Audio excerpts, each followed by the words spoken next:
Anyway, we'll all sell it.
think I'm gonna need this tonight. Yeah. Do I need to respond to that?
December 30th, 2020 meeting of the Wolfeboro Budget Committee.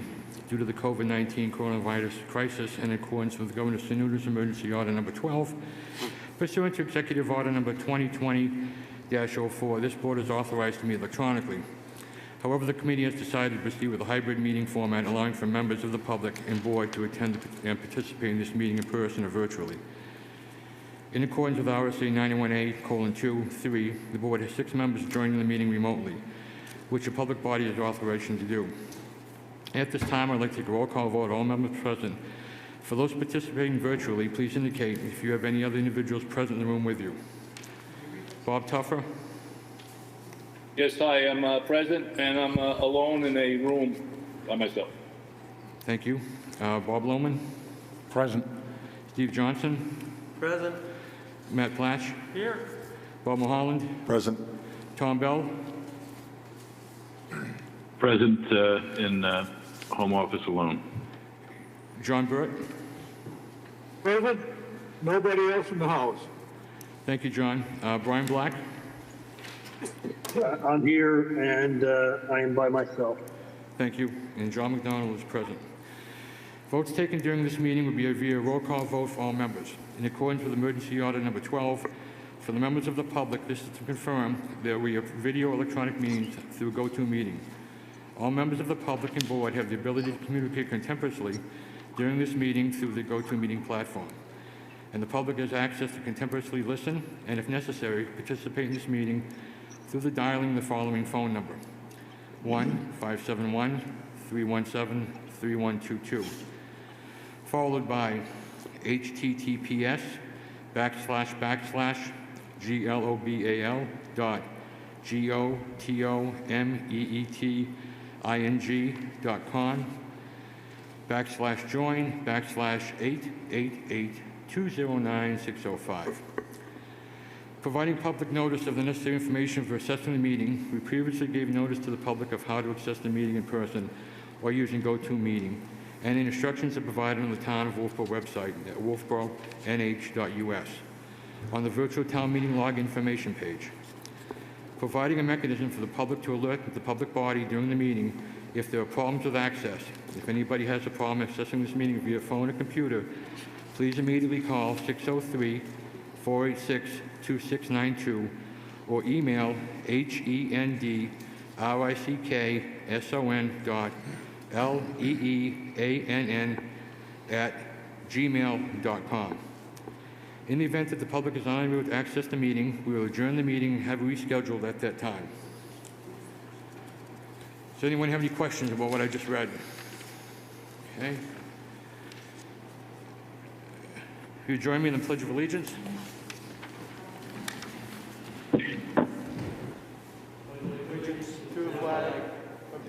States of America and to the republic for which it stands, one nation, under God, indivisible, with liberty and justice for all.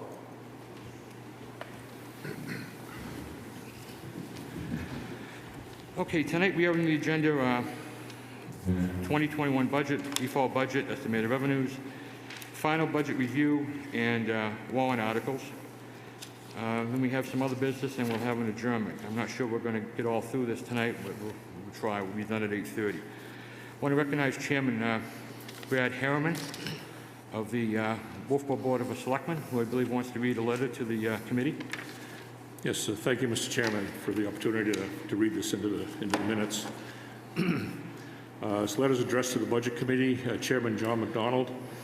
On December 29th, 2020, the Board of Selectmen held a special public meeting to go into a non-public session under RSA 91-A:3, Roman numeral 2A, and RSA 91-A:3, Roman numeral 2, C.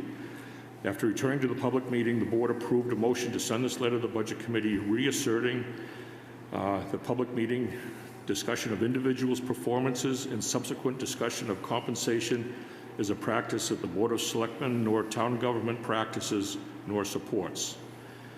The Board of Selectmen understands the authority granted to the Budget Committee under RSA 32:16 to prepare the operating budget and present the Budget Committee's budget to the voters each year. The board and town manager work hard to provide the Budget Committee with all the materials it requests, along with ensuring the town staff is available during the entire year to meet with assigned Budget Committee members, as well as attend the Budget Committee meetings related to their budgets. In 2016, the town had a classification and compensation study done by MRI, which created a classification plan with grades and positions. The plan represents a systematic, represents a systematic formalized procedure of developing equitable job groupings and equitable compensation levels for all positions. The plan is based upon the underlying assumption that individuals should receive equal pay for equal work, end of quote. The Board of Selectmen is very concerned with the inappropriate comments made at the December 10th, 2020 meeting by Budget Committee members regarding the pay of some staff members. RSA 37:6, Roman numeral 2, gives the town manager the power and duty, quote, to appoint upon merit and fitness alone and to remove all subordinate officers and employees under his control and to fix their compensation, end of quote. RSA 91-A:3, Roman numeral 2A, allows for discussion of employee compensation to be done in non-public session. It does damage to the morale of staff when salaries are arbitrarily raised on undocumented assumptions from a third party with no direct line authority, suggesting that a staff member is underpaid for an express set of undocumented reasons and which were not included in the minutes but were stated in public. Attached is a list of RSAs that document who has authority to raise salaries and a page from the town's personnel policy regarding longevity stipends. Paul O'Brien and Linda Murray reported back to the Board of Selectmen the discussion that took place on December 22nd, 2020 at a Budget Committee meeting regarding the reorganization of the Public Works Department and the Water Sewer Utilities Department. Improper comments were made in public concerning David Ford, which caused several admonitions from the Budget Committee chairman to committee members. At this meeting, a member of the Budget Committee disclosed that private discussions among 5 Budget Committee members have occurred. Sequential briefings of majority of the Budget Committee have constituted a formal meeting that has been both unnoticed and without minutes. The public is entitled to a meeting notice, an agenda, an open forum, and minutes which reflect the substance of the meeting. This did not occur. For more clarity on this matter, please review Guide to Open Government by New Hampshire Municipal Association, page 9. Quote, a meeting of a public body must have proper notice and be open to the public, and the public body must create minutes, end of quote. Unlawful discussions are inconsistent with the right to know laws. Unnoticed meetings without an agenda or minutes are not a policy of the Board of Selectmen nor town government. As a result, the Board of Selectmen has determined that there is no likelihood of an objective assessment of the proposed Public Works reorganization. The voter deserves clarity and open discussion. The board concludes that the best path forward is to produce a warrant article for the voters to objectively evaluate the need and proposed structure of the Public Works Department and Water Sewer Utilities Department, signed by the entire Board of Selectmen, dated 12/29/2020. Thank you, Mr. Chairman. Thank you, Chairman Harriman. I appreciate your input from you and your board. Hey, Mr. Chairman, I have a question. I'm addressing the issue. It's addressed to me as a chairman. I guess first and foremost, speaking as the chairman of this board to you, Brad, who I think we pretty much grew up together, that we could have talked about this without this letter and tried to find a different resolution. And I know we have a town manager, but I think it's important that as chairmen, we discuss things together rather than pursuing this type of letter. I'm disappointed. I'm not upset. I don't get mad. I don't get vengeful. I'm not like that. But I am disappointed, and I'd like to address a couple of issues that you contained in the letter. One of them is we chose, or I guess the question I have for you is, are you saying we're not entitled to question the salaries of town employees as a budget committee? I think what we're stating here, Mr. Chairman, is that individuals' salaries should not be discussed in a public forum, especially when they're present, or anyway, individual salaries should always be discussed in non-public sessions.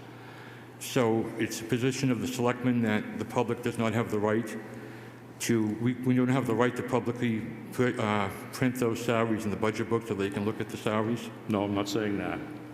I'm saying the discussion regarding whether the person is entitled to that compensation should not be discussed in public. Okay. The position itself can be discussed, but not the person's by name within that organization should not be brought up. Okay, thank you. In reference to the allegation of a illegal meeting, as was described in your letter, could you tell me what investigations you took or what steps you took to allege that allegation actually happened? We took that from the comments made during the December 22nd meeting. Comments that were made by a member of the Budget Committee stating that they had spoken with at least 4 or 5 other members of the Budget Committee on these matters. Was that the recollection of Mr. O'Brien and Mrs. Murray? Was that their recollection, or did you actually view the tape? It was reported by them to us, yes. Okay. Did you have the opportunity to talk to the alleged person who you feel violated that rule? Did you ask for his side of the story? No, I didn't. Did you look at the December 22nd tape? I have not. Okay. I had an associate and myself, we also looked at it. And the quote from this particular person, the statement of 12/22 is, I spoke with 4 other members of the committee, myself personally, and everyone I spoke with, and myself included, feels the format is very good. At that time, that member was referring to a spreadsheet which was previously provided to the committee. I contacted that particular member and questioned him as to what the contact consisted of. He called different members, 4 members, and spoke to him on the phone and talked to him about the spreadsheet. So the spreadsheet. Do you say that that's a violation by doing that? I'm saying the way it was presented at the meeting, it appeared that a meeting of 4 or 5 members were speaking together to discuss this issue. But this is what I just read to you is the exact quote from the meeting of the 22nd. Okay. Do you feel any differently now than after I've advised you of that? I guess, Mr. Chairman, all I'd suggest is that if you guys have questions or rebuttals for it, that would probably be, put in response back to the Board of Selectmen or something in that regard. Okay, that would be great. And, we want to work with you guys. We've always had a great relationship, and I just wish before we could have not wasted, I'm sure, the town manager's time and whoever else got together to do this letter, and could have talked about this and got a better resolution and actually learned what the exact words that were said during that meeting. I remember as a kid, we used to do I don't know if it was first grade or something, and I would say something to someone here, they'd say something to someone here, and by the down and in the line, the whole story's changed. So if we could, I can assure you that I will fully cooperate, and the members will fully cooperate with you guys, and hope the same is between both boards, and there's no hard feelings between your board and our board. Our main concern, like yours is just to make sure that the taxpayers get what they're paying for. And it's been a very difficult year, I'm sure, for your board. It's been a very difficult year for us. It's been a very difficult year for Mr. Pinio, and also we've got a good person on finance, and I think if we can set this behind us and try to work together and talk about things before they reach this particular point, that would be good.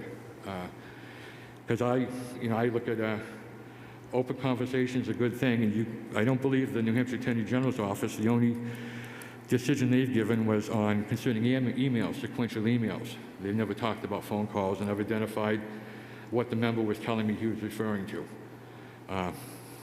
So do you have any questions of us? Or can we ask any of your questions? Nope. No. Okay. I thank you for your time and bringing this to our attention, and have a happy new year. Yep, same to you, John. Thank you, Brett. Mr. Chairman, I have a question. Yes, sir. I'm looking at this letter, and my question is, can a budget committee go into executive session like the Selectment Cabinet? And with that, what I mean is, we only talk and represent our concerns and so on at public meetings. There are times when I think every one of the board feel the same, that it's once in a while it might be good to have a just go into a private session like the selectmen do. Is it possible that the budget committee can do that? Are we allowed to do that? I think we'll have to talk to the town attorney to find out if that's allowed or not. Just curious, I mean. Yeah, that's a good point. Thank you, Steve, for bringing that up. Mr. Chairman, Yes, sir. I have a question as well. Is there a distinction between an elected official, compensation for an elected official, and compensation for staff, and the authority to set the compensation? It's from the county level, the delegation sets the salary for the elected official.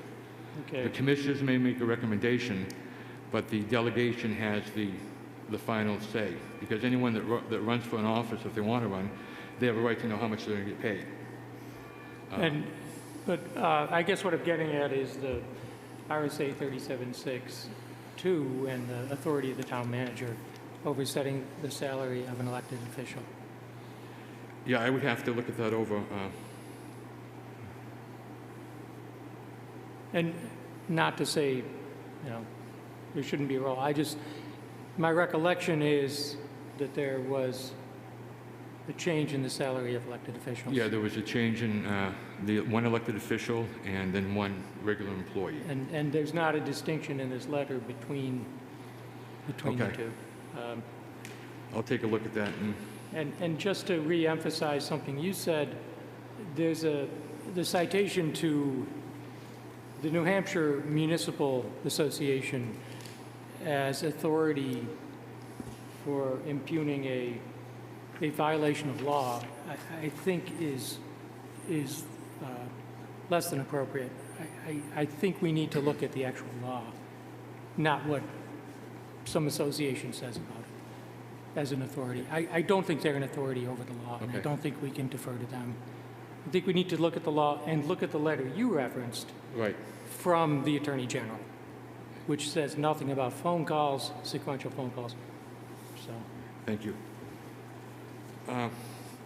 Bob, can you take over the meeting for a couple minutes? And Brad, can I talk to you for a minute? I'll back. I'm not going to talk about business. It's not going to be a meeting. I just want to shake your hand. That's okay. Bob, you got the meeting, my friend? Bob Tuffer? What do you want to do next? Why don't you start on estimated revenues? You probably have some questions. I know that I do, and Yes, I do. Okay, so we will proceed to estimated revenues. And does anybody have any questions regarding the estimated revenues? I do.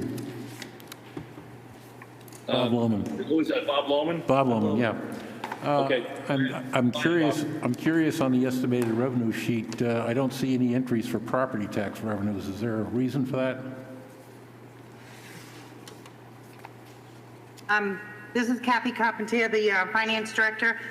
Usually we just budget for non-tax revenue because the difference between what's appropriated minus the non-tax revenue is what would be raised in taxation. So it's a calculation. Because the appropriations haven't been finalized yet, you really don't know what the taxes revenue would be. Did that answer your question? It does, but I guess my question is, there are some estimated revenues in this sheet which have been asterisked, and I'm just curious if the property tax revenue is an estimated or an unclear but close in the ball-yard number, why it wasn't incorporated on this sheet. Nobody's taking it to the bank, but it does give us an indication of where we stand health-wise. To my point, because you have not nailed down what the proposed budget of appropriations is going to be, I can't take appropriations minus estimated revenues to come up with a property tax number. If every warrant article had been approved and forwarded and finalized and the gross the budget, operating budget had been nailed down, you can get a more clearer picture, but I don't think we're there yet. Okay, thank you. You're welcome. Are there any other questions for Kathy regarding revenue? Kathy, would you mind if I ask a couple of things? Not at all, Bob. Go ahead. Moving down to cable TV franchise fees, I was curious as to the number 125,000 estimated for next year, as opposed to 157,426 or 8 this year, and I was wondering why the difference on that. Okay. For 2020, I'm just going to talk round numbers. We got $92,000 in the it was budget. $92,000 was budgeted. You got about $92,000 in 2020. Then you got an additional check, which made up for prior years. I guess I'm going to speak to it, and then Paul can finish up. But there was 2 years back, they had only been giving us a 3% franchise fee, and it should have been a 4% franchise fee. So that was a 2-year catch-up. So I took the 2-year catch-up and added it to 92,000 to get to the 125. Paul, did I see your hand go up? Do you want to comment on this? Kathy nailed it. We looked at the contract with Atlantic Broadband, and at the point in time where Atlantic was merged away from MetroCast, the calculation of the franchise fee somehow got goofed and went from 4% to 3%. So they were sending us 3% checks. We picked up the error. We had a phone call with them. 10 days later, they sent us a check. Thank you, Paul. Kathy, just a couple of other things. Regarding your estimated revenues on water and sewer, I see sewer, you have estimated at $1,605,835, and 2020 the number was $1,907,245, and then in water, your estimated revenue for 2021 is $1,771,352, whereas in 2020 it was $1,507,000. $938,671. Seems to be a considerable amount of money on each side, so I was curious as to why the lower estimates. Similar to my answer on the property taxes, so what this currently represents is the operating budget that has been proposed at this point. You haven't nailed it down, but your revenues and your appropriations have got to equal. So that is just kind of a plug number. That's the only appropriations. You're not done doing warrant articles again or any bond items. I don't think there's any here, but that is the budget that's been proposed as of yesterday when I prepared this. So it will be going up. If you have a capital reserve funding a warrant article, then this number would go up. So it's a matching principle where your appropriations and your revenues are the same at this point. Okay, thank you. And I have just one more thing. For my calculation of your numbers, the general fund revenue you have estimated at approximately $4,202,536, and the intra-fund transfers and other miscellaneous revenues you have listed at $18,171,709. And I would just like to say that that's right in the ballpark of revenues from prior years. So I thank you for that. And are there any other questions regarding estimated revenues from the committee? Yes. Brian Black. Kathy, what can you tell us about the rooms and meal taxes and how that's been affected this past year? I noticed year-to-date line. So right a few weeks ago, right before we set the tax rate, I have a conference call with Department of Revenue, and they gave me the number that is budgeted of $319,404, which does seem to be pretty consistent with what you've got in the past. I think the future rooms and meals tax might be in jeopardy. Nobody knows at this point, but I am assured by Department of Revenue that we would be getting that, and we have not got that yet. The same with 2 lines down, the filtration grant, which really should say water pollution grant. So those are state revenues that the Department of Revenue told me were actually coming. So those are hard numbers. Hopefully the checks are in the mail soon. Did that answer your question, Brian? Yeah, I'm just curious as to what, if any, effect the the COVID issue was going to have on these rooms and meals tax revenues that the town gets. Obviously, restaurants have been hurting, and so have motels and hotels. And I was just wondering how we're going to be affected by that. And so for 2021, I level funded those state grants. We will, as a town, have an opportunity right before the tax rate is set. If the Department of Revenue came back and said, we're cutting that number in half, before the tax bills go out, that's when we would cut the budget at that point. All revenues can be looked at right before the tax rate is set.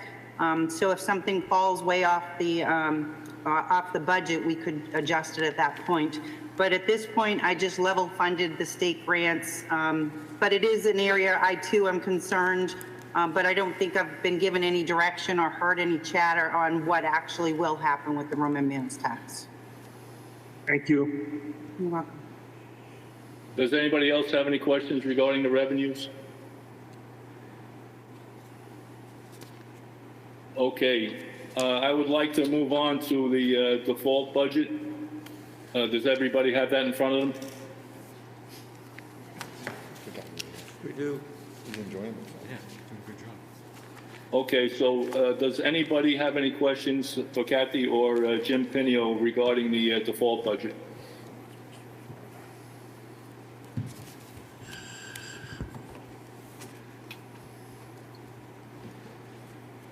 Okay, no questions. I just have a couple of things. Jim or Kathy, what is your latest number on the overall operating budget, please? Jim, are you going to speak to that? So right now,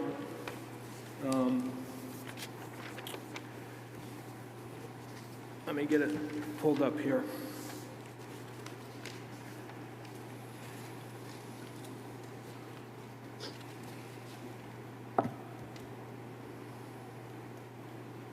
We got to do some verification on numbers with Leanne, because what I have is different than what I'm getting out of MuniSmart. But right now, we are looking at $28,565,092.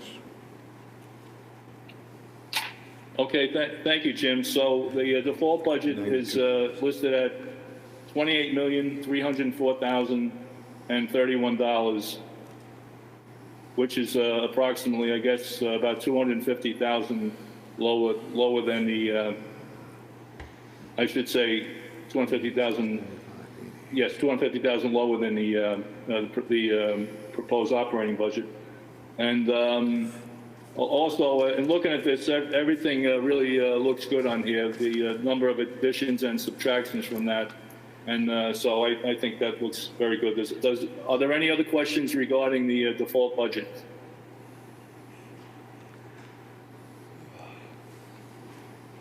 Okay, seeing none, would everybody please get a copy of the warrant articles ready to take a look at? Jim, are you ready to discuss the warrant articles? I am. Hi, Bob. I'm back now. I can take over if you like. Thank you. Oh, I would like that very much. Thank you, John. You did a really good job. Okay, let's look at Article A, which is electric distribution conversion phase number 6, funding and distribution conversion from 4K to 12.47 kV North Main Street, and this is a bonded item. Thank you. To see if the town will vote to raise and appropriate the sum of $1,850,000 from the Electric Enterprise Fund.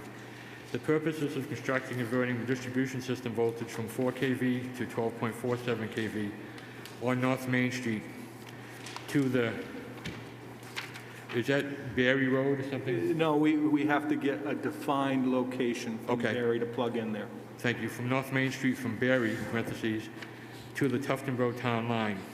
Further authorize the issuance of $1,850,000 in bonds and notes for this project in accordance with RSA 33 Municipal Finance Act, and to further authorize the Board of Selectmen to issue and negotiate the rate of interest, maturity, and other terms for this purpose.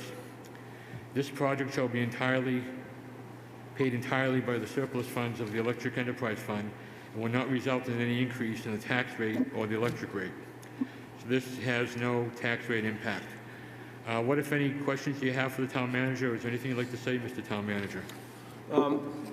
No, this is continuation of the conversion project which Barry and Municipal Electric have been working on. The bond hearings have been scheduled. I believe they're for the 12th.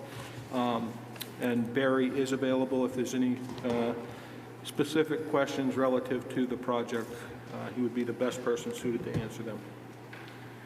I just have a question, Barry. How long will this project take, and when do you think you're going to start?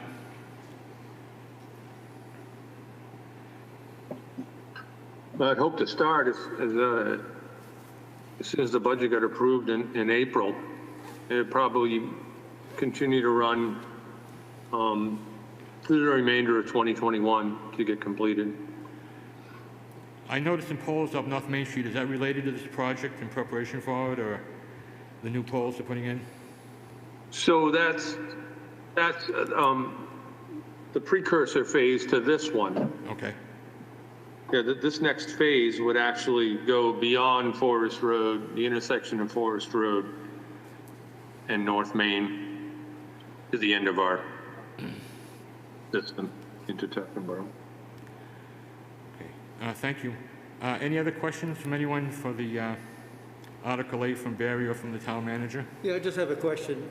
How much are we going to be asking for a bond on the full amount, the 1.8 million, or do we have some funds already? And how many dollars do we have set aside? And just curious, do we have some money put away, or are we going to bond the whole thing? So Barry does have some money in the bank, but we are going to bond this entire project. It works well with his debt schedule. He's got debt falling off. I believe it's next year and the year after. So it will stabilize, and he should be able to answer those questions. That's a Jim? that's a great Mr. answer. I Chairman? just have one other question, and that question is, what do we end up paying at the end? I mean, at what point do we know how successful the Board of Selectmen have been in negotiating with an interest rate? I mean, and the year and so on and so forth. Does it end up to be this much times 2, or, I mean, I'm just curious, how do we know what that ends up to be? Because sometimes bonding can be very expensive, that's all. I actually do have some bond schedules that we've looked at, and we feel that I don't have them right in front of me, I'll work on pulling them up, but we feel that the interest rates right now are extremely attractive, and we would not bond this based on Barry's recommendation, we'd bond this for 10 years, not for 20, to try and do exactly what you're saying, reduce some of those interest payments. So we're going for a 10 rather than a 20. On this particular project, we would, yes. Excellent. Thank you. Okay, any other questions on warrant Article A? Mr. Chairman? Yes, sir. Jim, can you put these warrant articles up so we can look at them? I can. And Thank you, sir. I have also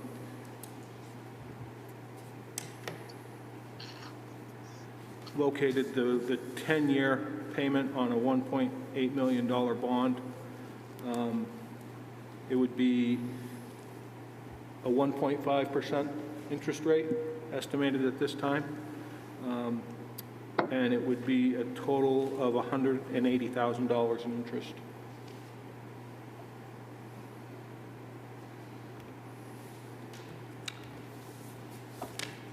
Thank you, Mr. Town Manager. Mr. Town Manager, this bonding, this extra payment shouldn't have a real direct effect on our rate, should it? No, I believe it actually says that right in here, that it will have no impact on your tax rate or the electric rate. Isn't that correct, Barry?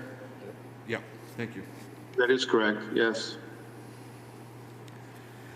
Okay, if we're all set with Article A, let's move to Article B, which is the Rapid Infiltration Basin, RIB, site upgrade, State Revolving Fund, to see if the town will vote to raise and appropriate the sum of $3,500,000 for the purposes of making upgrades to the Rapid Infiltration Basin's RIB site to bring it in compliance with the state permit. Further, to authorize issuance of $3,500,000 in bonds or notes for this project in accordance with RSA 33, Municipal Finance Act, and to further authorize the Board of Selectmen to issue and negotiate the rate of interest, maturity, and other terms for this purpose. Additionally, to authorize the Board of Selectmen to apply for and accept grants or other funds that may reduce the amount to be repaid and participate in the State Revolving Fund, SRF RSA 486:14, established for this purpose, and to allow the Board of Selectmen to expend such monies as become available from the federal and state governments and pass any necessary vote relating thereto. Principal and interest payments for this bond shall come from the lawsuit settlement. Therefore, this project will not result in any increase in the tax rate. I guess my question, Mr. Town Manager, is how is this all going to work? How does this all plug into the $3,500,000? Is that what we have still in the bank from the suit? How's that all going to play out? So it's really a rather interesting project. The state has this revolving fund which is in place, which takes federal monies. Because of the high cost of our operations for our sewer system, we are a very highly qualified candidate for these state revolving funds. As a result, we've reached out to the state agency that manages these funds and said, look, this is what we're planning. And they are on board with this. So what would essentially happen is we would go through, we would get the bond, we would essentially immediately pay back the bond to reduce any additional interest costs from this. But where the benefit comes in is loan forgiveness. So if I remember correctly, Dave said we could receive 13 to 15% in loan forgiveness, which the town would be able to keep and continue to use for sewer-related projects. So that's better than taking the money that we say, I take it, that we receive from the suit to pay for the project. We're better off bonding it and using the money to So, pay yeah, it I down. mean, we're going through the process of the paperwork now, and essentially, the big benefit here is the loan forgiveness of that 13%.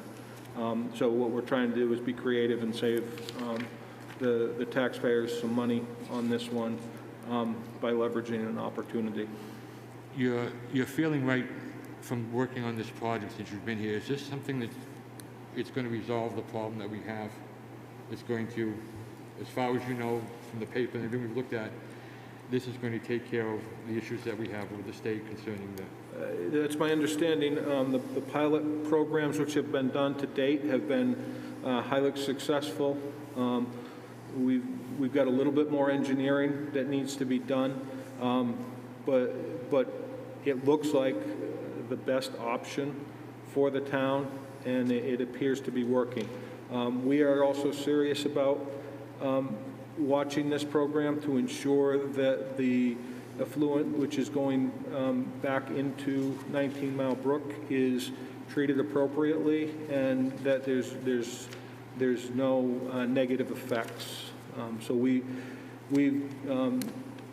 made a commitment to monitor this going forward to ensure that we don't run into problems. This, in my opinion, since being in town, I don't know, for 60-plus years, this is probably one of the most important things that we've done in the community. And I know a lot of the stuff that we're learning now we didn't know before we made some other decisions. Is this the type of project that Mr. Ford would focus on? Yeah, so... And get this thing done right, make sure it's done right, and we Yep. can be on. So Dave is heavily focused on this. He's the one who is working through the permitting. He's working through the engineering. He's working with the consultants. He's working with DES. He's working with all the stakeholders. He's worked with the town of Tuftonboro. He's really done a fantastic job in championing this project and getting it to a point where we're going to be able to go from a pilot to a full-blown program that hopefully will serve the community for a significant number of years.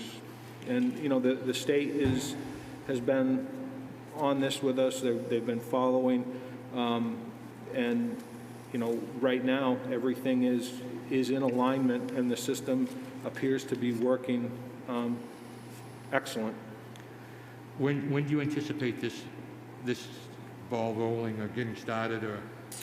So we have run into a little bit of an engineering issue that has to be worked out, but that's taking place as we speak, and we anticipate this project taking place within the next year.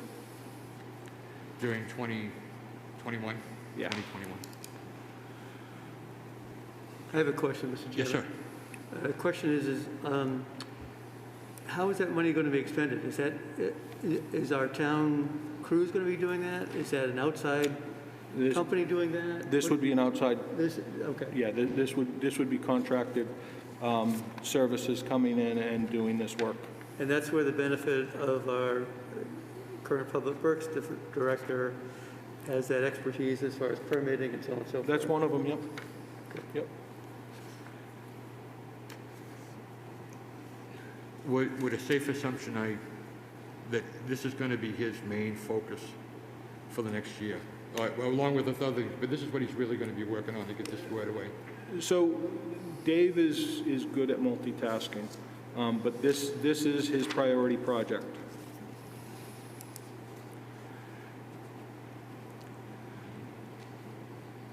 What would you think 80% of his time, 20% highway, or? You know, I don't like the way it's divided up, but I'm just trying to get some idea. Yeah, and honestly, That's a question that Dave would have to answer, and I'm not sure if Dave is available tonight. He actually had a root canal today, so he may not be available this evening. But, you know, this is going to take a significant amount of his time over the coming year. He's going to be working with contractors, he's going to be working with state, he's going to be working with permitting. There's a lot of moving parts that happen simultaneously to bring this to closure. Yeah, I think, personally, I just want to get this done so we can move on. And I think other people feel the same way on the committee. I don't know. This has been out here now for probably 8, 9, 10 years to try to get this all resolved. Yep. Okay, do we have any other questions on Article B? Yes, John, I have a quick question. John Burt, aren't you going to get a clerk of the works to accomplish the project or not? If I understood you correctly, Mr. Burt, you asked if we were going to utilize Public Works to complete this project. Is that correct? No, my question is, once you have the design and all of that done, is David going to be out in the field monitoring the construction, or are you going to get a clerk of the works to monitor the construction? Oh, that's an excellent question. Clerk of the Works, Jim. Clerk of the Works. So will David be managing this project, or will a clerk of the works be managing this project? It's my intention that Mr. Ford would be managing this project. He is a subject matter expert on this. He probably knows it better than anybody in the state of New Hampshire, and he is the one that has the ball on this one. Thank you. Do we have any other questions?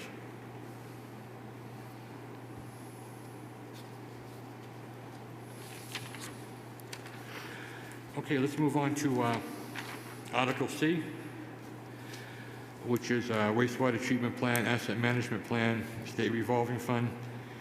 To see if the town will vote to raise and appropriate the sum of $30,000 for the purpose of developing an asset management program for the wastewater treatment plant that will qualify the town for federal and state funds. Such funds to be raised by the issuance of bonds and notes not to exceed $30,000 under and in compliance with the provisions of RSA 33 Municipal Finance Act, and to further authorize the Board of Selectmen to issue and negotiate the rate of interest, maturity, and other terms for this purpose. Additionally, to authorize the Board of Selectmen to apply for and accept grants or other funds and may reduce the amount to be repaid, and to participate in the State Revolving Fund, SRF RSA 486:14, established for this purpose, and to allow the Board of Selectmen to expend such money as become available from the federal and state governments, and pass any necessary vote relating thereto. This project is subject to loan forgiveness as outlined by the State Revolving Fund. Therefore, the project will not result in any increase in the state tax rate. What do we have for questions on Article C?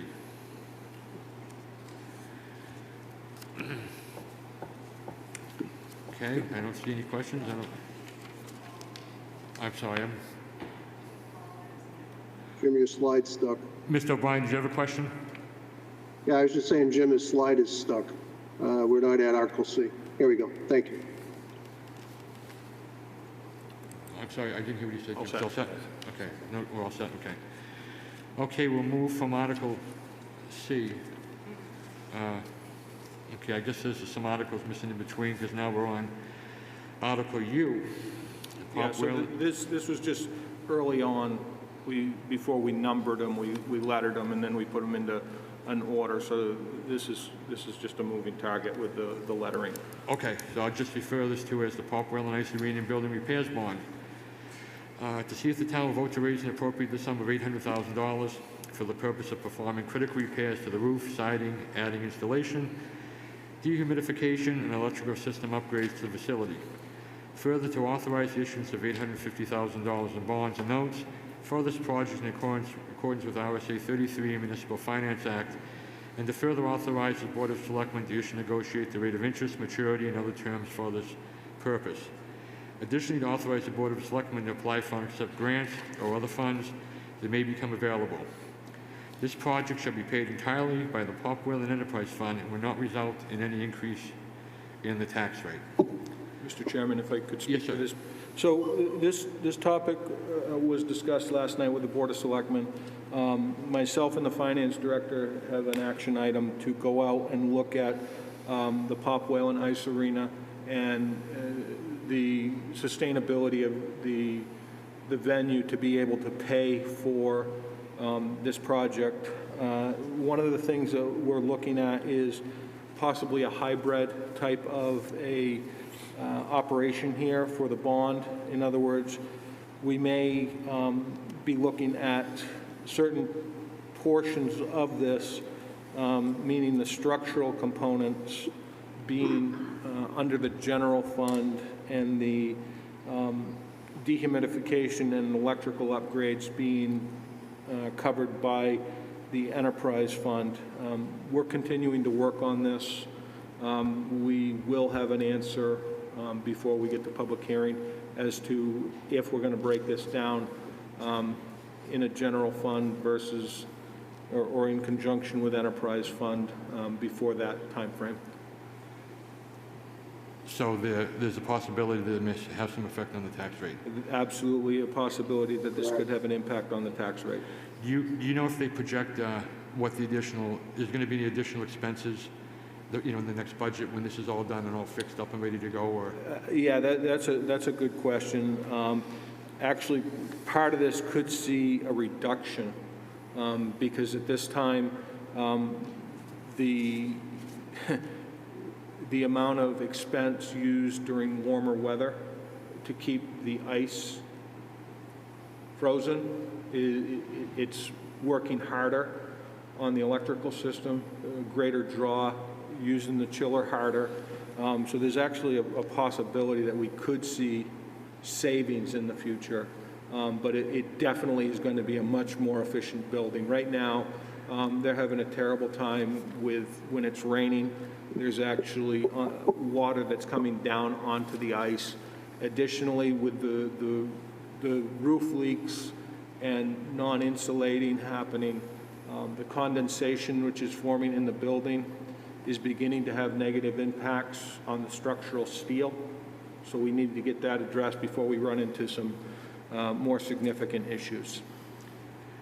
I just got one other question. Do you see any, in the future, once these repairs are done and everything, that could be another use after there's no ice? And what kind of thoughts, or what do you see in the future that they could be used for? Yeah, so Christine's vision on this one, she would love to see this facility utilized in the summertime, flower shows, car shows. It is a nice little facility, but right now, summertime, it's not really tenable in there. But she definitely has a vision to use this heavily in the summer to try and offset some of those expenses and bring greater entertainment into our community once we're done with this COVID thing. And just one more quick question, if I may. When we did the change to the bathroom, we did some type of work to the building, that became an issue with the sprinkler system. We had to do something to the sprinkler system. Before we do all this, can we assure that everything that the sprinkler system is okay, so we don't do all the work and then have to come up with another 50 or 60,000 to cover some changes in the sprinkler? Will this have all that information in it, or? Yeah, so I mean that's a good question. So the sprinkler system should be such a vintage that if there's any addition that goes on into the future into this building, that should be able to add on to the existing sprinkler system without any issue. I don't recall the specifics, but I believe it does. This project does include an upgraded fire alarm system in it. So some of those issues are being addressed in this project. But at the end of the day, there is no wholesale pull out and reinstall of a sprinkler system at this point. Oh, thank you. Okay, do we have any more questions? I've been doing most of them for Pop Whalen Ice Arena. I've got a question on the Pop Whalen Enterprise Fund. What's the balance of that currently? Does that have anything in it? No. So right now, That's an excellent question, and that's one of the go-to items that Kathy and I are working on. But for all intents and purposes, we know that there's no fund balance in the Pop Whalen. But I can get into the audit report and give you further information on that. So if we go ahead with this, then we do a bond for the full amount, sounds like. Yeah, it would be bonded for the full amount. The good news here on this one, a couple things playing in this favor. The new formula for the administrative allocations has brought down this administrative allocation payment by about $40,000. And over the past couple years, last year and I believe next year, we've got additional debt which is falling off based on, I believe it was, like John said, the ADA bathrooms, the sprinkler system, and I think there was one other. So we do have some debt which is falling off. So it is an interesting time to do it with the debt falling off, the low interest rates, and the building just simply needs the work done to it. Is the plan to do it in 2021? The plan would be to do it in 2021. Okay. Any other questions? Reference to Pop Whalen Ice Arena building repairs. Okay, let's move on to recreational dock repair and expansion bond to see if the town will vote to raise and appropriate the sum of $1,500,000 for the purpose of reconstructing and upgrading the Wolfeboro Bay recreational finger docks and to expand recreational finger docks B, C, and D, and E. Further, to authorize the issuance of $1,500,000 in bonds and notes for this project in accordance with RSA 33 Municipal Finance Act, and to further authorize the Board of Selectmen to issue and negotiate the rate of interest, maturity, and other terms for this purpose. What do we have for questions concerning that? Yes. Yes, sir. I'm a little curious as to how we got to $1.5 million since the original project started off being repairs at $400,000 and an expansion of $250,000. And I'm just curious as to how, forgetting the wall repairs for the moment, because those were another separate issue. I'm a little curious as to how we got to $1.5 million. And where do we stand on capital reserve accounts? How much, we haven't spent any money on the initial warrant article of $300,000. Admittedly, there's a big grant up for grabs that'll reduce that. My question is, where are we in terms of how much money have we got sitting there unused versus this $1.5 million we're talking about? And the total when the total project initially was going to be 1.15 with wall repairs. So this thing has been kicked around. The numbers have been going up and down, and I think it's time for us to get an exact accounting of what this $1.5 million is going to do. Why is it $1.5 million, and how much money have we got in the bank to offset? So, excellent question. I believe that you had received earlier this week the breakdown of the funding in the capital reserve funds. So that should be in your possession. How did this get to $1.5 million? Quite frankly, we had two bidders. One bid, both bids were over what we anticipated. One bidder did not meet the bid requirements, and the other bidder was the $1.5 million. It's over what the engineer's estimates were. So, you know, we are at the mercy of the contractors on this one. Relative to what is spent, Dave did provide me with some updated information, which I honestly will have to get to you. I don't have it in front of me right now. But he has spent some of that money in the permitting. And one of the things that I also was instructed to do after last night's session with the Board of Selectmen was to reach out to legal counsel regarding our options of tying those funds into this warrant article.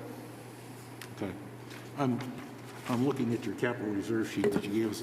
I see nothing on here about a docks capital reserve account. Which If I was- may? By name. I wonder where it is, if you could explain it to me. If I may, it's on page 7 of the report the from the report. trustees of the trust fund, almost to the bottom. Does that include the expansion? Is There's that the about expansion? $119,000 in there as of November. One for expansion? No, there is not. Okay, just to make sure, you said 119,000 in the dock account? Okay. Dockside docks, yes. Okay. Chairman? Yes, sir. Bob Woolman, you mentioned the big grant was still in play. Back in, I'm going to say September. I may be wrong, but I think it was September. The Board of Selectmen turned down the opportunity to go after the big grant. The big grant was $130,000. The big grant would have, and I may have my numbers wrong, but I don't think so. The big grant would have required the town to allocate, I believe it's 20% of the dock space for big boats, you know, by painting it. We would have had to restrict any other boat from parking in those parking spaces. And we kind of looked at that, and we did a quick calculation at a board meeting, and I forget the numbers, Bob, but it was a lot of parking spaces for boats, and we said that doesn't make sense. So we voted at the Board of Selectmen to not go after the big grant. The dock that Jim that is going to get for you, this also includes the expansion, which I think is probably not what you were looking at in the Capital Reserve Fund or in the earlier incarnation. So I just wanted to address the big grant thing. It's not on the table anymore. We took it away. Thank you. John? It just didn't make sense. You know, it made no sense to do that. I have something further. Yeah, did you hear the response from the finance director on how much money we had in the account, the town? Yeah, there is a capital reserve account. Yeah, you can show 119,000? Yes, I think that's the number. Yeah. Okay. But it talks about repairing and improving the dockside docks. It doesn't talk about expansion. And I'd like to deal with the expansion aspect of this thing, which is $250,000. We got a letter to CIP committee from the Wolfeboro Economic Development Committee saying that they were going to be raising $600,000 in additional revenue on a seasonal basis every year if we expand the docks. Never mind the repairs of the existing docks, we're talking about the expansion. And in that letter, the Wolfeboro Economic Development Commission claimed that the $600,000 of increased revenue would more than pay back the $250,000 of expenditures to expand the docks, which is kind of an interesting concept, seeing as how the $600,000 goes into the pockets of the businesses downtown and do nothing to pay the taxpayers back for the $250,000 they're paying for. Okay. So that's one of the reasons that I've been lobbying for these many years to keep those expansions separate from the repairs so that they can be dealt with on a separate basis. I have no problem with repairing the docks. They need repair, there's no question. So is it my understanding what you're saying is that when the warrant article was presented, that you felt you were approving that or voting for that or whatever you did on the basis that that money was going to be used to repair the docks or expand the That is correct. Docks? Repair the docks? Repair the docks only, had nothing to do with expansion. Okay. The expansion was a separate issue, and as a matter of fact, that came up in the CIP committee this year, which gave rise to the letter from the Wolfeboro Economic Development Commission to see, and as a matter of fact, I think it was a letter to you, the Board of Selectmen. Kathy Eaton gave us a copy of it, talking about that $250,000 proposed expansion, and hopefully we would see our way clear to doing it. The CIP committee, of course, does not authorize money. All we do is plan. And it was stuck out in 2024 for the expansion. So I have a real problem with this whole warrant article being packaged in one package of $1.5 million, which is way over.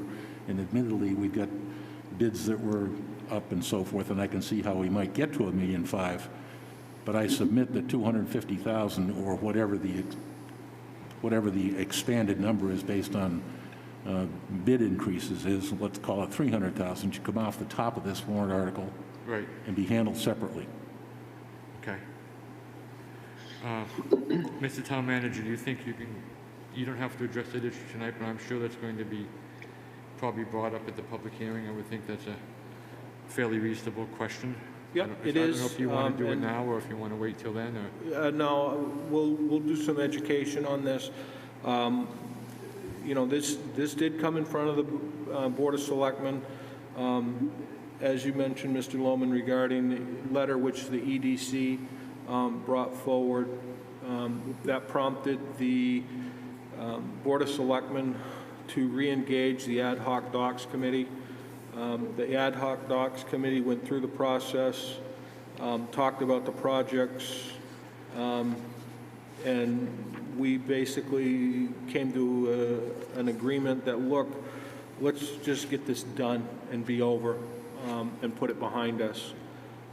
So that's kind of where we're at now, and I'll see if we can work on getting some statements out from the Ad Hoc Docs Committee and promoting this.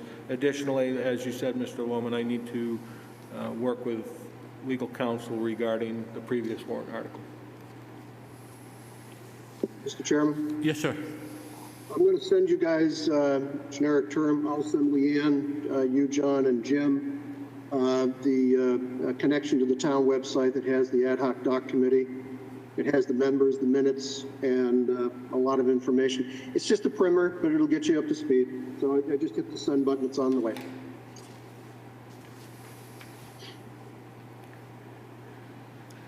John, I have a question. I'm sorry, who is this? John, Okay. Has the state approved the expansion of the docks, or is that something that has to be done? That would have to be done. That would go through the permitting process.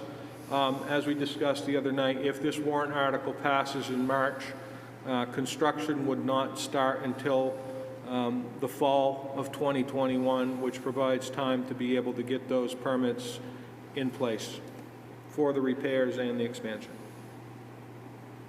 What's the prognosis on getting a approval for the expansion? Could you repeat that?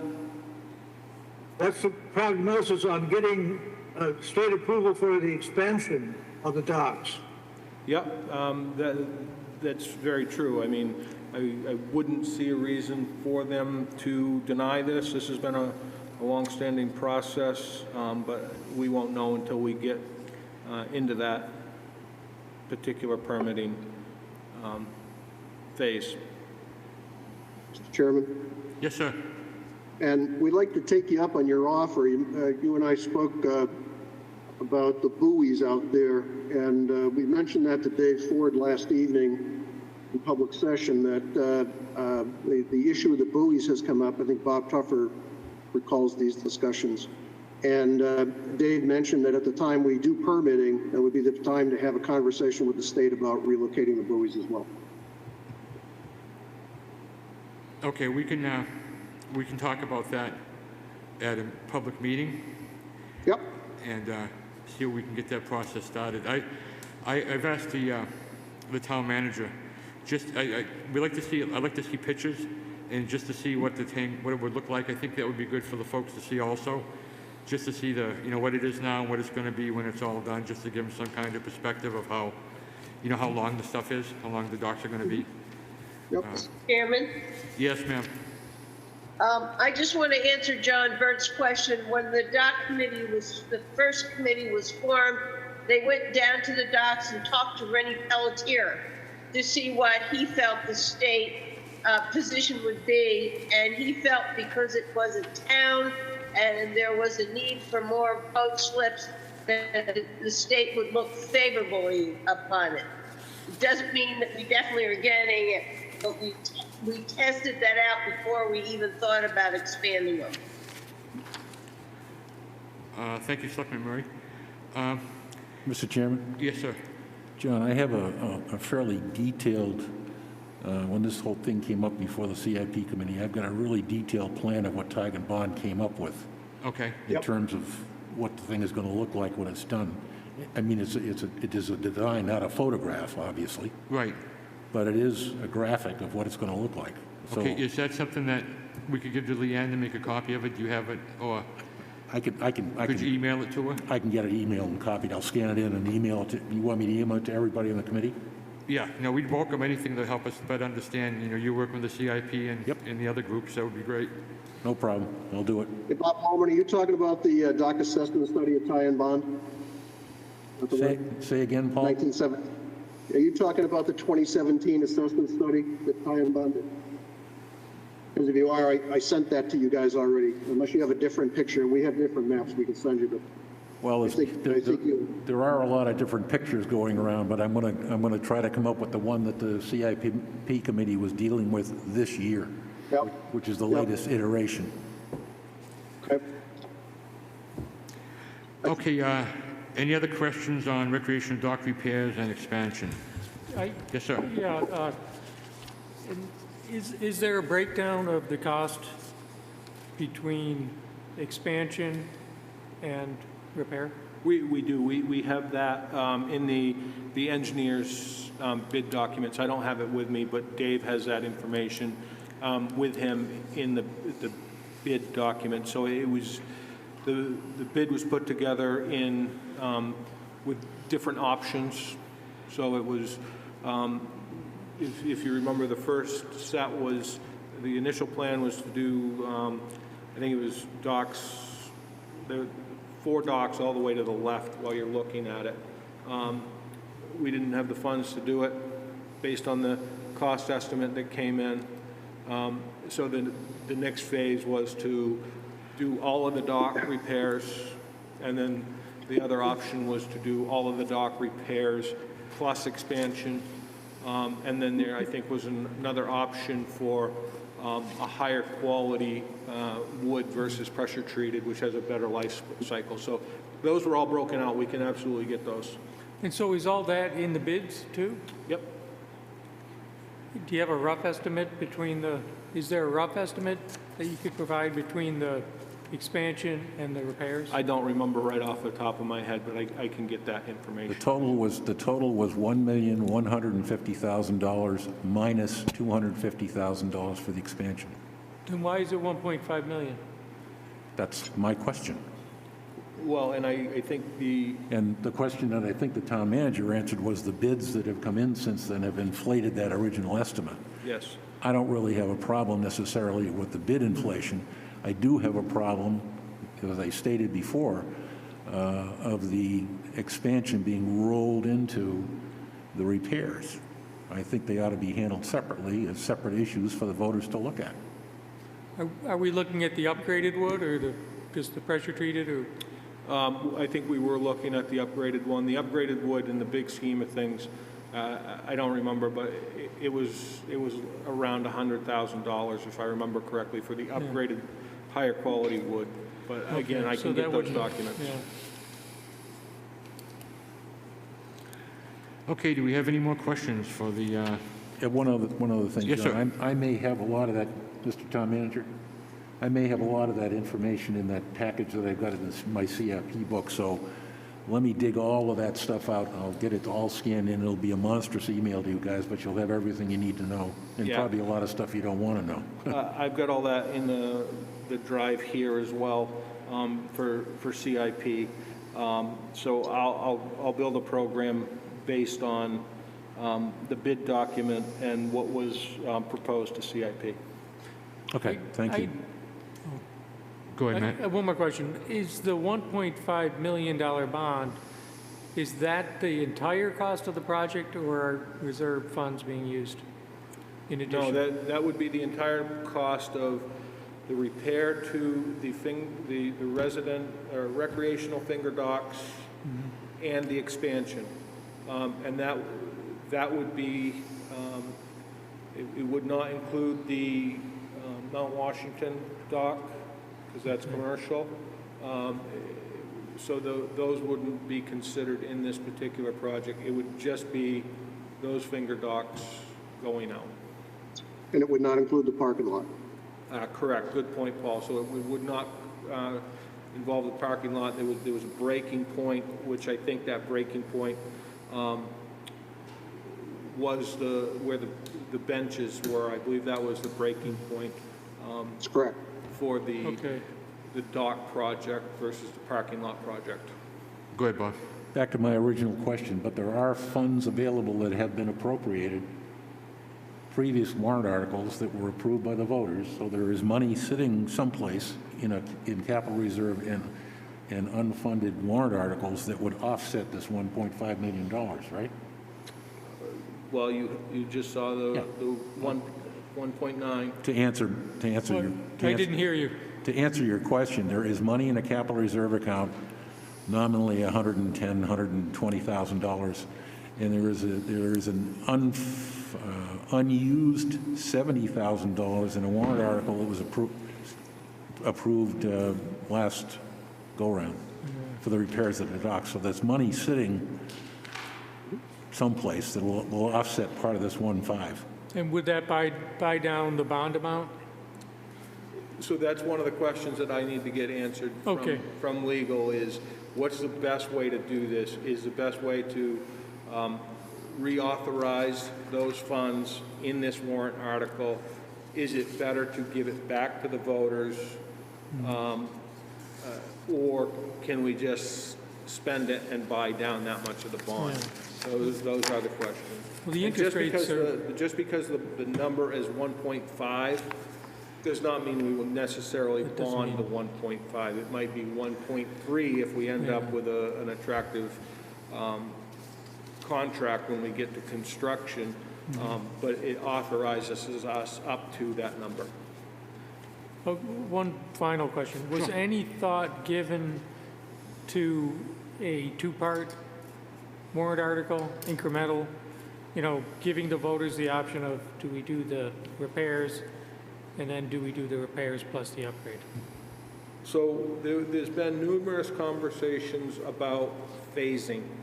And after meeting through the ad hoc committee, the decision was made, let's just bundle this and be done with it and put it away so we're not dealing with it anymore. Okay. But in answer to your question, Matt, there was a warrant article specifically for the repairs that was passed by the voters last year. Right. And that money, none of it's been spent, or very little of it, so it's sitting there. That's part of what we're talking about, in addition to the 100,000 plus that's in that capital reserve account. But that was a lot less than this. I agree, but that, I'm just telling you where we are. Was that enough for But the that was repairs? also for a very pared down project. That was for like 4 docks, repair exclusively. It was not for repair of the entire dock system. That was for repairs to 4 docks. When we got the bids, based on losing the big grant, making the decision not to do that, the Board of Selectmen made that decision. We agree with that decision.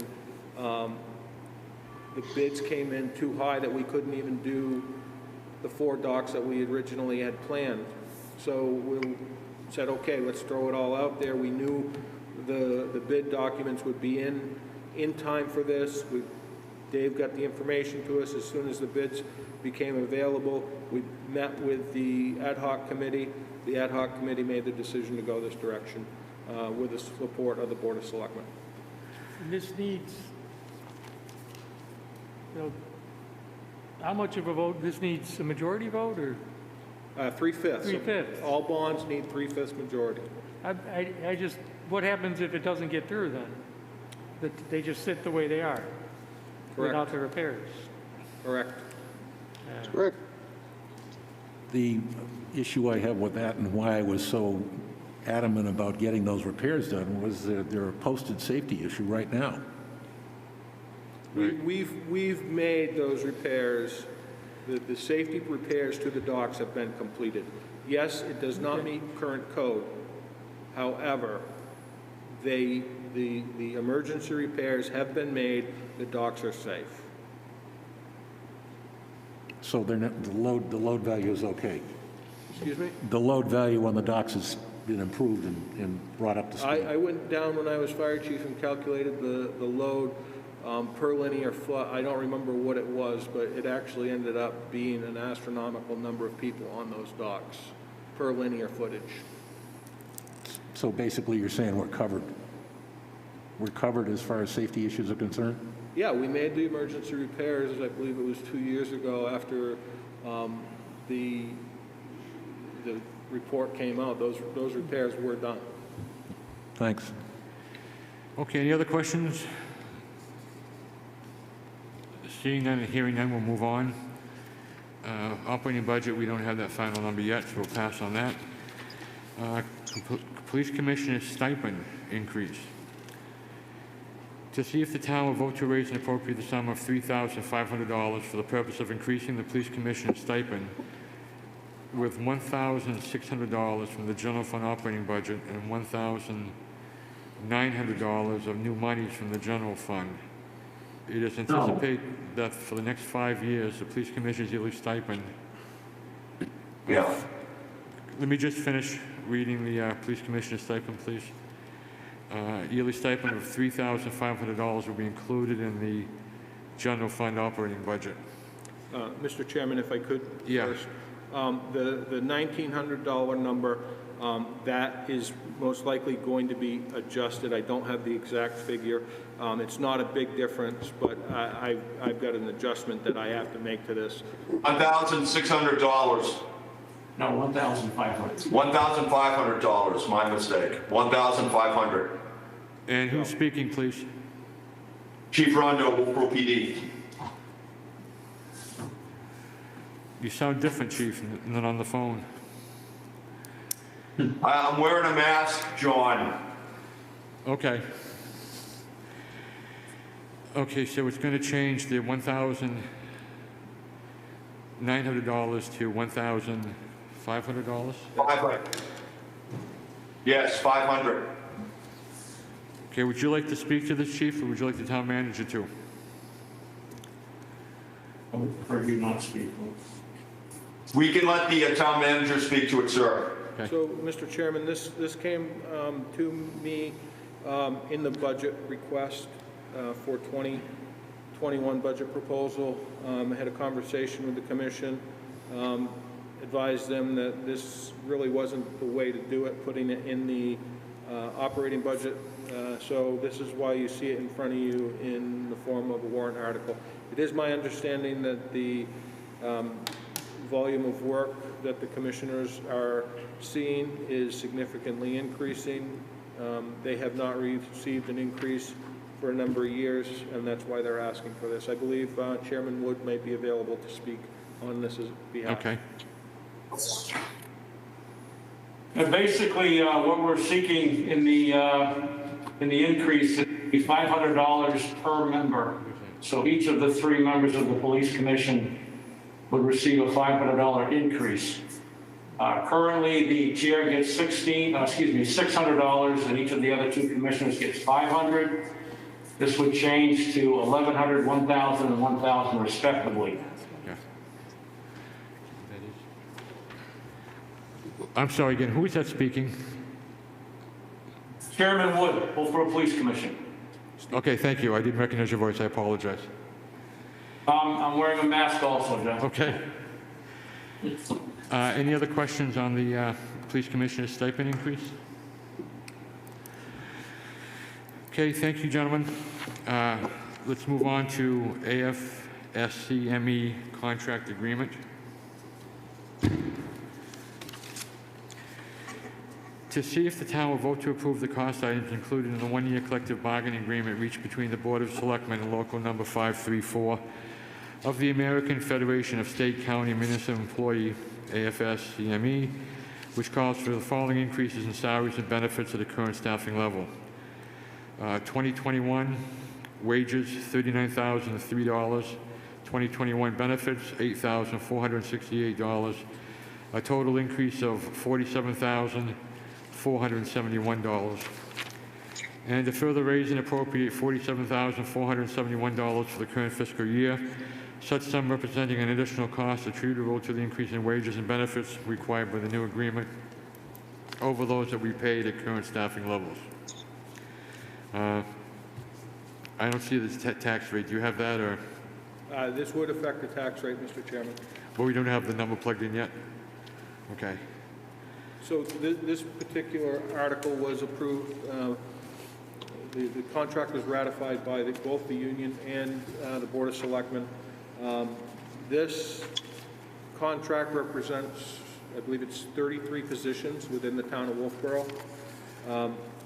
As you see, it's $47,471. To put that into perspective, last year's contract was $46,239. So we've landed this pretty close. There's not a whole lot of change within the language of the agreement, and both sides walked away satisfied with the negotiations. Is the community able to know what percentage raise they were giving?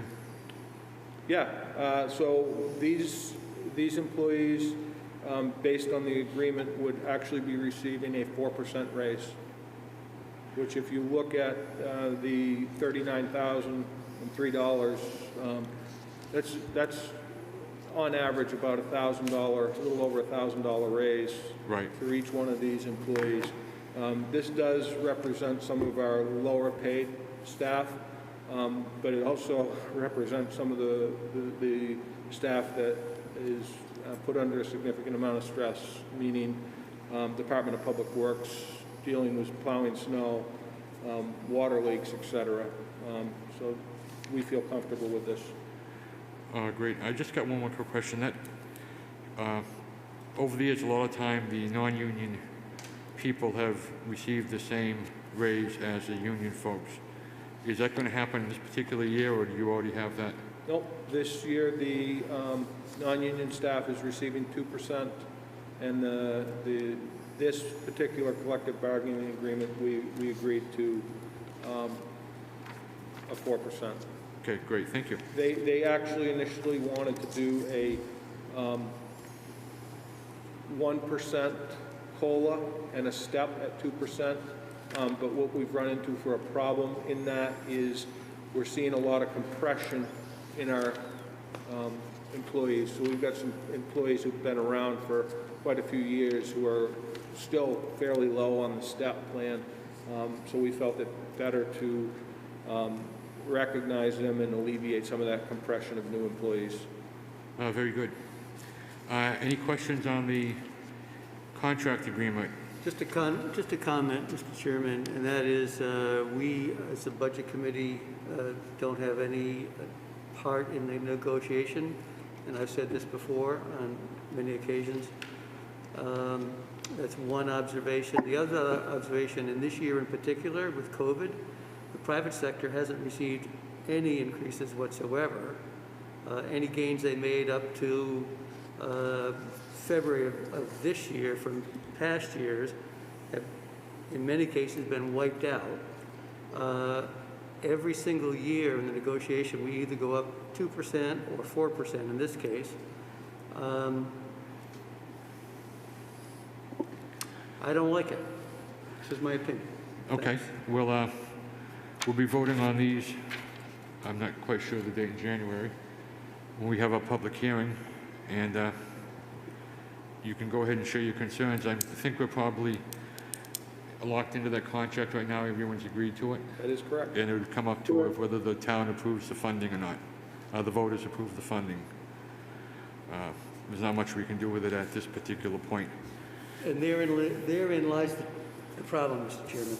Thank you. It's already been decided. Okay, someone have a question out there on the visual land? I thought I heard somebody. John, I have a question.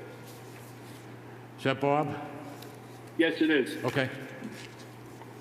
For Jim Pinio, is there any particular reason why Affcme chooses to go 1 year at a time instead of multiple year contracts?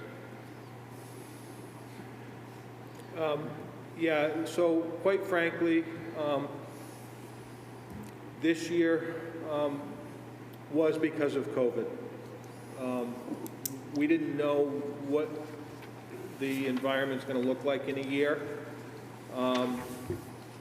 So we felt a one-year appropriation was prudent. Again, there's significant increases happening in the retirement system this year. We have observed significant increases in the healthcare costs. So we wanted to go 1 year. My goal eventually would be to get the collective bargaining agreements all onto the same year so that we're negotiating an even playing field with both units. Okay. Thank you, Jim. That's it for me, John. I'm sorry, Bob, you all set? Yes, I'm all set. Thank you. Yeah. Any more questions on the Affcme, whatever it is, contract? Okay, seeing none, hearing none, we'll move on to replacement of ladder 1, UFB. To see if the town will vote to raise and appropriate the sum of $1,380,000 for the purchase of a new aerial ladder truck. This purchase shall be paid for transferring $900,000 from the existing fire truck and apparatus replacement capital reserve fund. Passage of this article will also authorize the funds in the amount of $480,000 from the town's unassigned fund balance to be used to pay for the balance of this purchase. This expenditure will not result in an increase in the 2021 tax rate. This expenditure will not have an increase of nothing on the $1,000 assessed value. Okay, what do we have for questions on this one?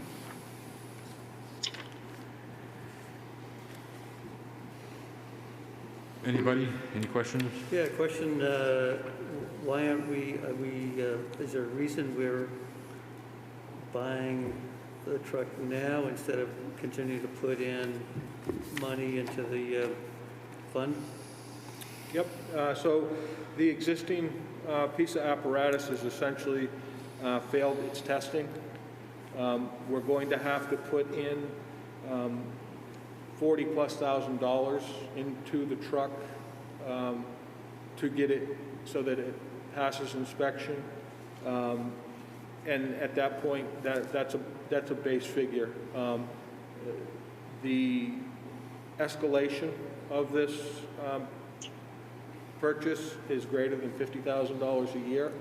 We investigated a lease purchase option, which would have increased the fire department operating budget annually by, depending on the length of term we went, $110,000 to $160,000. We have an unassigned fund balance that went up significantly this year. This is a device that's needed by the town, and we felt it prudent to head in this direction with the replacement. Thank you. Jim, do you see any, I don't know, trade-in value or resale on that truck we're going to get rid of? So, good question. The trade-in value on the current ladder truck is going to be essentially nothing. We'll probably try to sell that outright. However, we will be trading in one of the other trucks. We're just not sure which one at this point. So what we're saying is we're actually going to be reducing the size of the fleet by one with this purchase as well. Okay, if we do that, how is it going to affect the money we tuck away every year towards the fire department? Is there any way we can reduce that, or does that have to stay the same? Or? That'll stay the same this year and upcoming years. The next replacement is scheduled for, I believe it's 2024, and that puts us right back into having the cash available to make the purchase in capital reserve funding at that time. Right now, there's approximately $930,000 in this account, and you'll see later on we're still asking for the 196 to continue to put in because this program is continuing to work. Okay. This truck was scheduled for replacement in 2022, at which time we felt we would have had the money, but it failed the testing, and we felt it was throwing good money after bad. Any other questions? Yeah. So how long will it take for the truck to, from approval of this, assuming it gets approved? Yep. So The chief and I actually had a conversation with the vendor today. Basically, what this does is, the conversation we had is it puts us in line for construction immediately after town vote. So the lead time on this truck is probably going to be 1 year from time of order to delivery. So does that mean you're going to have to spend the $40,000 this year to get this current vehicle inspected? So we're going to have to spend that $40,000 anyway, correct? Nope, we are not, because the contract that we've actually negotiated provides the town of Wolfeboro with a loaner truck for $1 until the delivery. Okay. I know we have a local ladder truck collector in town, and I'm sure will probably be giving you a call. Okay, any other questions on the replacement of the ladder? Yeah, John, it's Bob. Yes, sir. I just want to say I think it's a good idea to draw down the surplus fund for $480,000 towards this truck. We now have $4 million in the surplus fund, and I think it's a good idea to draw it down a little bit. That's it. Thanks. Yeah, I agree. Any other questions? Just one question. Yeah. What's the life expectancy of this new truck? It comes in 2022. I would sit here and say with a great deal of confidence, 25 years to potentially 30. Okay. And another question, just as an aside, we do have a collector on the board, and when I listen to and I see perfectly good equipment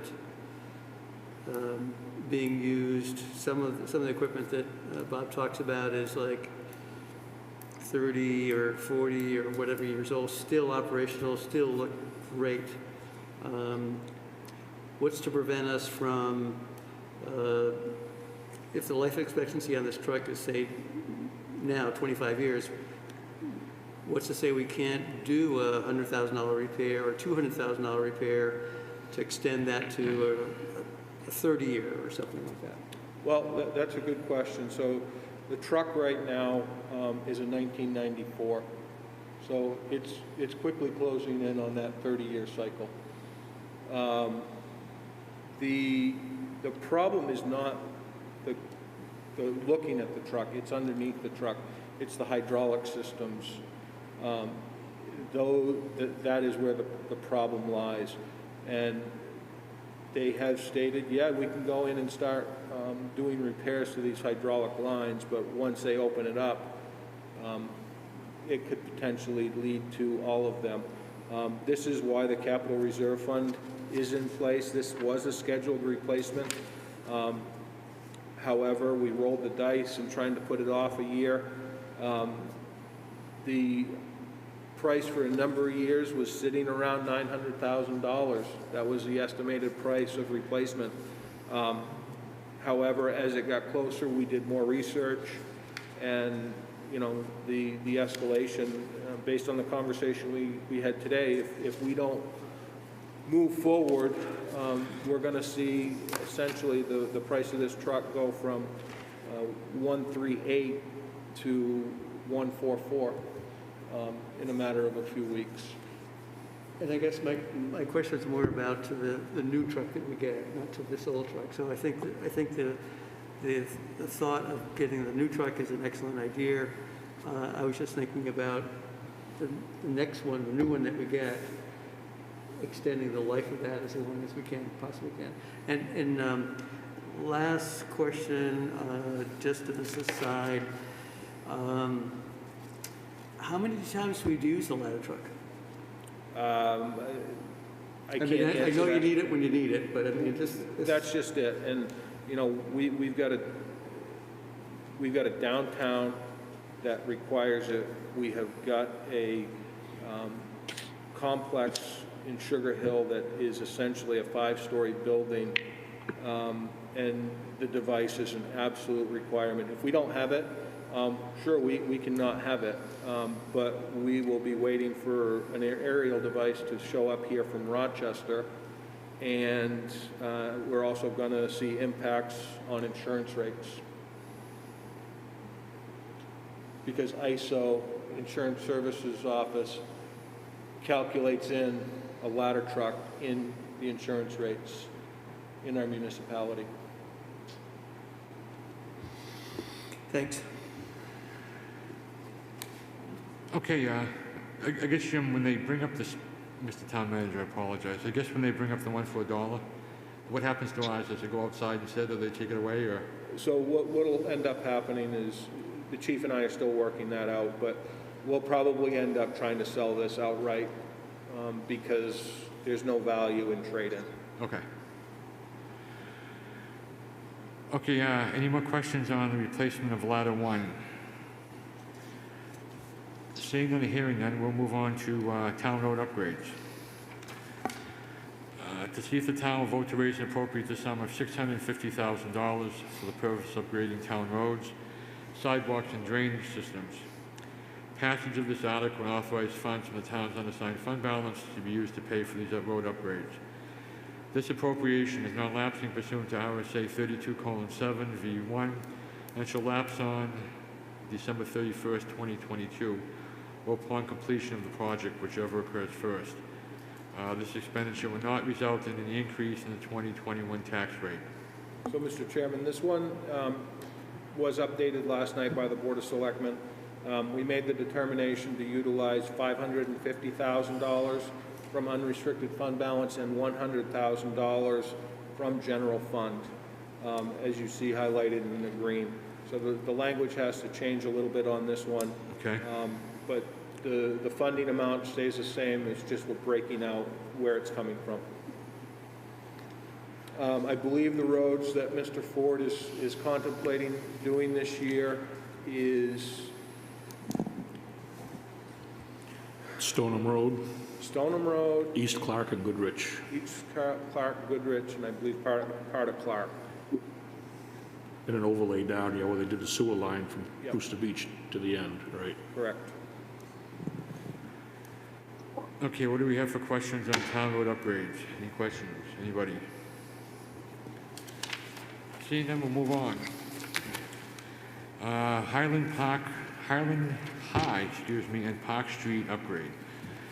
To see if the town will vote to raise and appropriate the sum of $881,000 for the purpose of upgrading High and Park Streets. Funds shall be utilized for engineering fees, stormwater drainage systems, replacement of water and sewer mains, and rebuilding the roadways. $345,000 from the Water Enterprise Fund shall be for the purpose of engineering, replacing the existing water mains which service High and Park Streets. $536,000 from general taxation will be for the purpose of engineering, replacing the existing main in High Street, stormwater drainage systems, and the rebuilding of High and Park Streets. This appropriation not lapsing pursuant to RSA 32:7 V1 and shall lapse on December 31st, 2026, or upon completion of the project.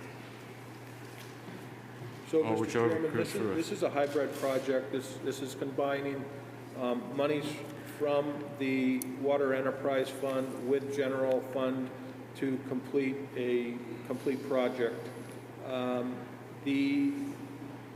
If you notice, this particular warrant article is also non-lapsing for 5 years. We have two options. We can do a 2-year non-lapsing, which really boils down to about 18 months after the vote occurs, or we can do a 5-year option.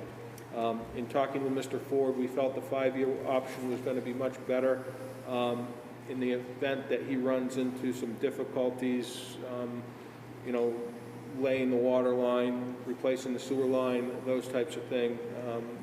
It could cut very close because in the RSAs, the money actually lapses on that date. It's very difficult to encumber it. So this particular type of project, it was recommended to extend it out for 5 years. But once the project's done, the monies anything left would go back to the general fund. They would not be carried forward. I've got a question. I guess when we look at 5 years, I think that's an awful long time for the town to have my tax money for something to get done. Is there any possibility that we could use the, what's it called there? The extra money well, I'm trying to think, but I can't remember, unassigned fund balance towards that, and then it just bothers me waiting 5 years to get something done and to have my money, or the taxpayers' money, sitting around in the town bank account for 5 years. Good point. The hopes are that this project goes swimmingly and that, you know, it's done in a matter of 18 to 24 months. The fact is, based on the short construction season we're in, we're a little bit concerned based on the magnitude of the project. Is that the area where they had the leak? Is that an area where the leak was? That's exactly in the area where the leak was. I'm sorry, did someone have a question? I said, John, that is correct. Actually, there were two events. One was on High Street and one was actually on the access road going into town. There's two events that took place.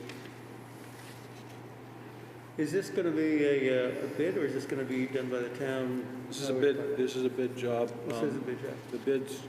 I believe that Dave is just finishing up getting the bids out now. And Dave will now. be the clerk of this too? Most likely, yeah. Dave would manage this project as well. So it could be done next year or the year after that, really depending on the contractor. The hopes are that this goes really well and it's done, because we don't want to carry these projects on any longer than we have to. But we know the short construction season, some of the snafus that you run into when you start digging these streets up, that 18 months is really cutting it kind of close. Right. If all of a sudden you got to come in May of the following year to put the finished grade on, type of thing. They have some pretty healthy hills, as I remember, going up in there, isn't it? The hills fairly steep. Mr. Chairman? Yes, sir. I think that's one of the cautions that Dave shared with us. So you drive up and drive down High Park, that's ledge.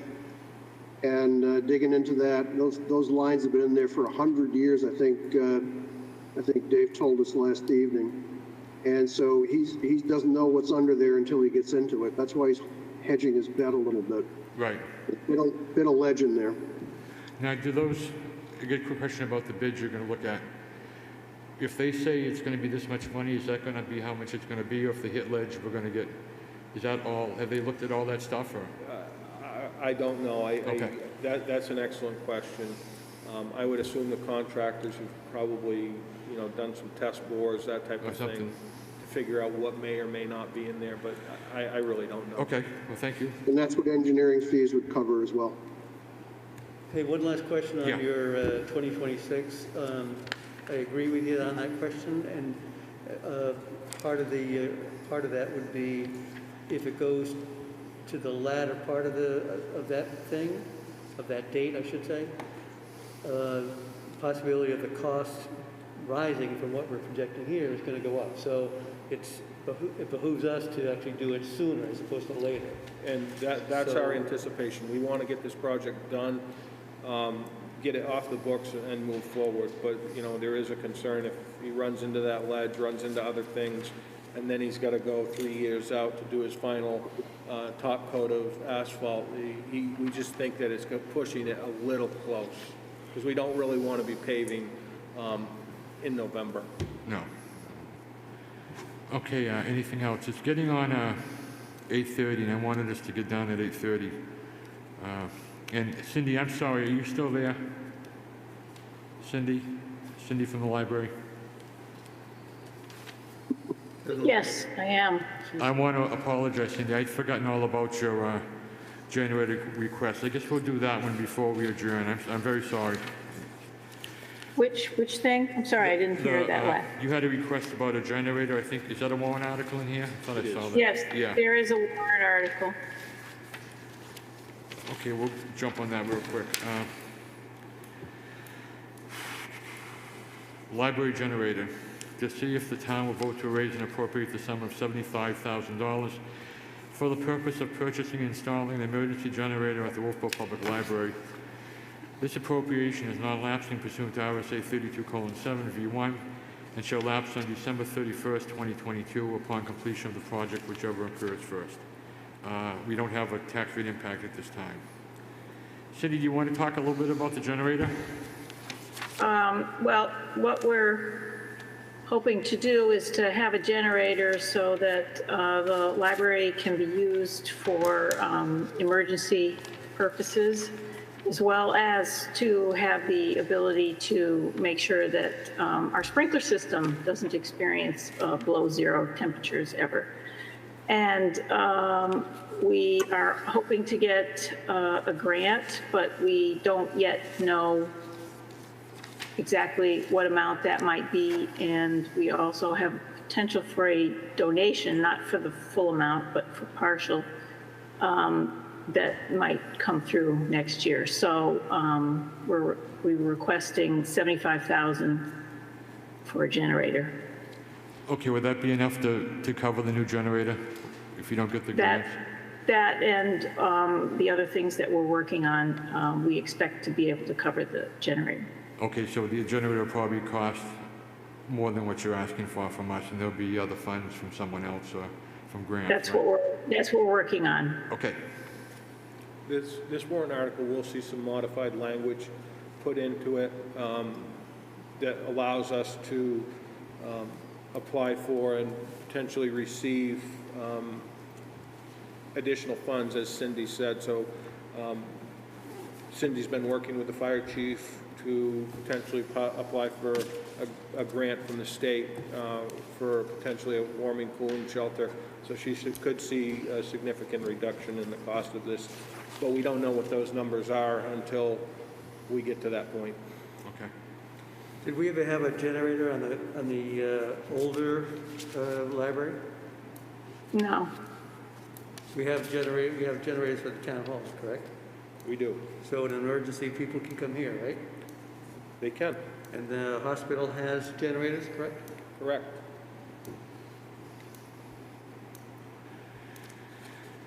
Okay. We're going to wrap up the meeting for tonight. We've got a few more to do. 1, 2, 3, 4, 5, 6, 7, 8, 9, 10, 11. We have 11 more to do, plus the final review of the budget. Leanne, what do you have for available dates? Okay, well, my computer I was using died. Oh, I'm sorry.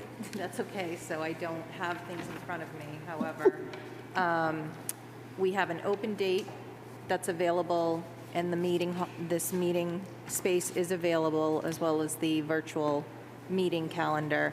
Time is available on January 7th, Thursday at 6:30. I would recommend trying to squeeze in a meeting prior to that, because our public hearing is scheduled on the 12th, and then the backup date in case there's any type of inclement weather, I think, is the 14th, and that's kind of running really tight with the state guidelines for SP2 town meeting dates. So I think we should schedule just my opinion, we should schedule a meeting prior to the 7th, because we not only have the other half of the warrant articles, but we have final budget review, in addition to there's a lot of information that's been requested this evening. Okay. So I'm a little nervous about only having room for only having that one day. The only problem is the Planning Board, Conservation Commission, Board of Selectmen, and ZBA all have meetings in this next week. So a 6:30 meeting, aside from the 7th, is not going to work, and the committee would have to meet prior to. I've been texting with someone that has access to the meeting calendar so that I can confirm all this information. So Yeah, the 4th. the 4th, the ZBA is meeting at 7. Therefore, this committee would have to adjourn by quarter of, I would say, 7. So we'd have to meet, like, say, 4:30, 5. Yeah, but some Excuse me, John, the ZBA is not meeting in January. Oh, well, on the meeting calendar, it says they're meeting, so. No, we just got notice. We just got notice yesterday. Oh, that's excellent. Well, So thank you, then Suzanne. we can do 6:30. Thank you, Suzanne, very Does, much. January 4th work with everybody? Sure. Same time, same time, same station? Yes. It'll be I'm he- sorry, yeah. Bob, go ahead. So Monday, Only, oh, sorry, what? I just said yes, John, I'm sorry. That's okay. It looks like Monday, January 4th at 6:30. at 6:30. And then anything we don't finish up, We have the we 7th. have the 7th. Yep. Mr. Town Manager, how are we making out for the public hearing? You gonna be able to do something here on the budget public hearing? The public hearing relative to For the bonds, No, the budget and the warrant article. You still have the warrant- deliberative session. Yeah, no, we have our own public hearing on the budget, the budget committee does, where we review everything.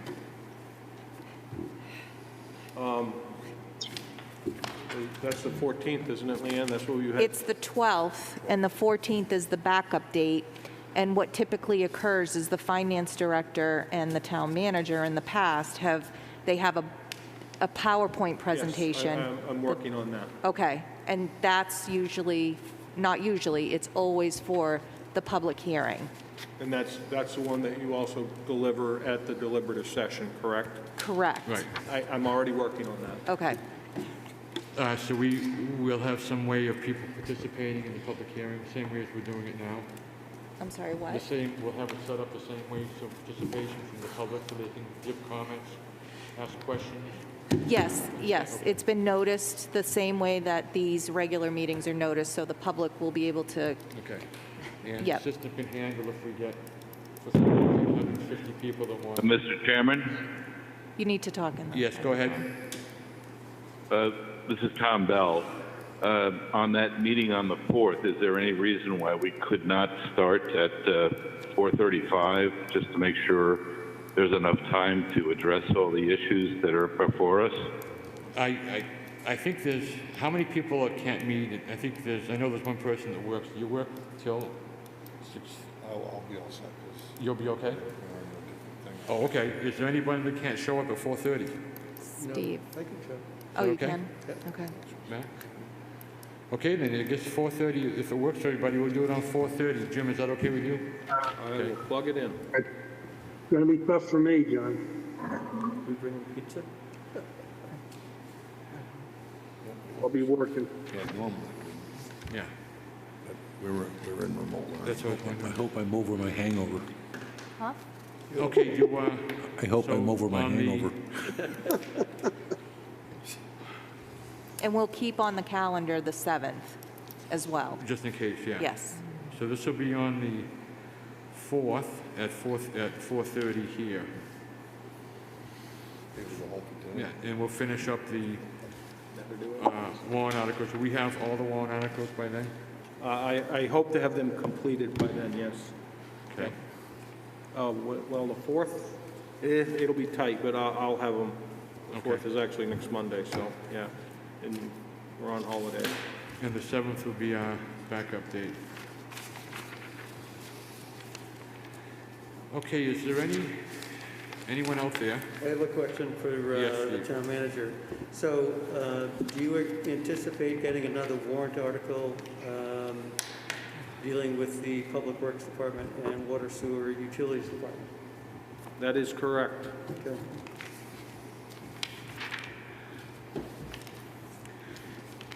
Is there anyone out there that I haven't recognized that wants to say anything, public, whoever, selectmen, anything like that?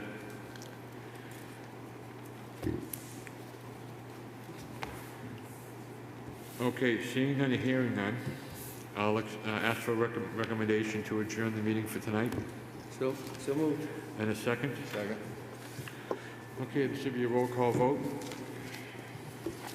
Find my list here.